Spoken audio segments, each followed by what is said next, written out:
إِلَّا خَيْرًا. I have not seen but goodness in the decree of Allah. There is one that sees nothing but hopelessness, and then there is one who observes nothing but beauty. Both are equal human beings in the same world, but both are seeing something very different. It's not that the world has changed, it is that they are different from within. For the last 20, 30 years that we've been going around the streets of Peterborough, nothing has changed. The houses are still the same, the streets are the same, the mosque is the same. The only thing that can change is we, us, ourselves.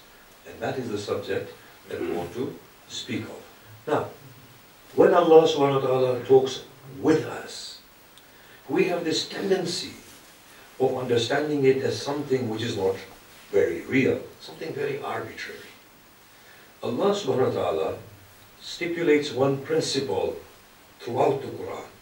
One thing that Allah will never ever forgive. We all know what Allah will not forgive. And what is that? Shirk. Ya bunayya la tushrik billah inna shirk la dhulmun azim. O child, do not associate with Allah. Shirk is a great injustice. Allah will not forgive shirk, He says in the Quran.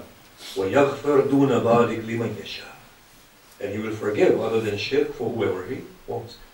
But when me and you, read these verses, for us, what is the understanding of shirk?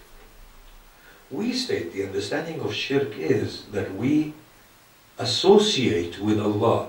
What do we mean association with Allah? For me and you, it means, well, the Hindus say these idols are God. For me, this is what it means. Or the Christians advocate the theory of Trinity. That is shirk. Or the Jews may have proclaimed that Uzair is the son of Allah, as the Quran states. Or such and such, or such and such, or such and such. Is it that empty, we ask ourselves? Is Allah like a schoolmaster who states to us, if you do this, I will not forgive? Why? Because I don't want you to, without it having any deeper meaning. Is Allah's story with us so empty? Does Allah speak like me and you speak? Is Allah full of ego? Egoism comes in when there is rivalry, when there is competition. With Allah, is there any competition? Look at the way Hussein ibn Ali understands Allah. He states, "O Allah, you give before the need arises. After giving, you ask of me to give back. With a heavy heart, I give in your way. You smile and accept. You thank me, multiply it 70 times over and give it back to me." Can anything leave Allah's kingdom? There is no competition with Allah. There is no partner with Allah. There is no association with Allah. Allah does not need to be insecure. There is no rivalry with Allah. So when Allah says, I will not forgive this, what does it mean? For me and you, it's a very mundane understanding. Think about it carefully. When the Christians of Najran came to the Prophet,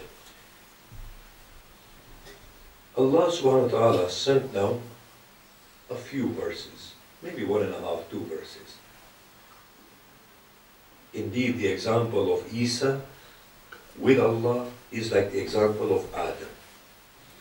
Allah has made him from dust and told him to be, and he was. Now, if anybody argues with you concerning this matter, then tell them, bring yourselves, bring your women, bring your children, and let's imprecate and curse the false ones. I will say, oh Lord, is this any way to deal with people? Think about it. Immediate imprecation. I say, Allah, can you not adopt a softer tone here? Why are you being so harsh? We're asking God. These Christians have had a 600 years head start. In 600 years, they've influenced the world before Islam came.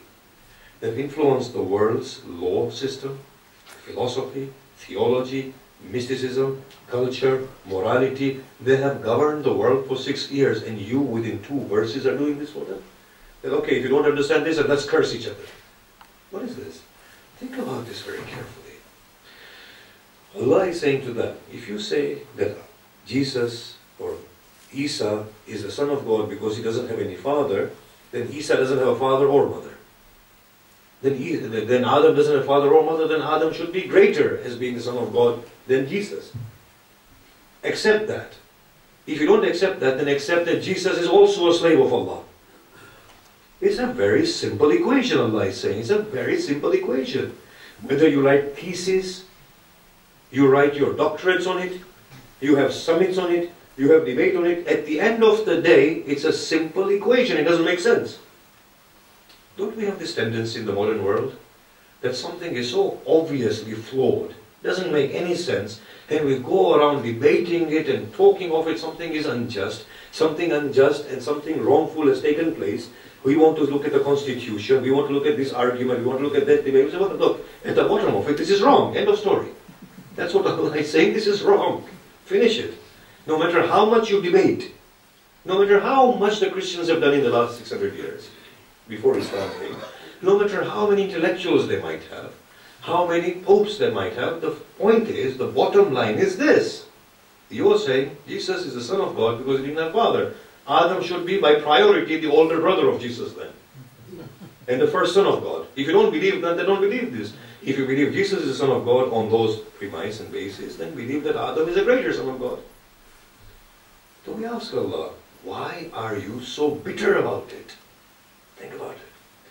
Today's world, if the 1 billion Catholics were to become Muslims, what difference will it make to Allah or the world? What difference will it make? The Christians are charitable or not? They are driven by charity, aren't they? The whole thing of Quran favoring the Christians and having a softer approach to the Christian is because of the charitable nature.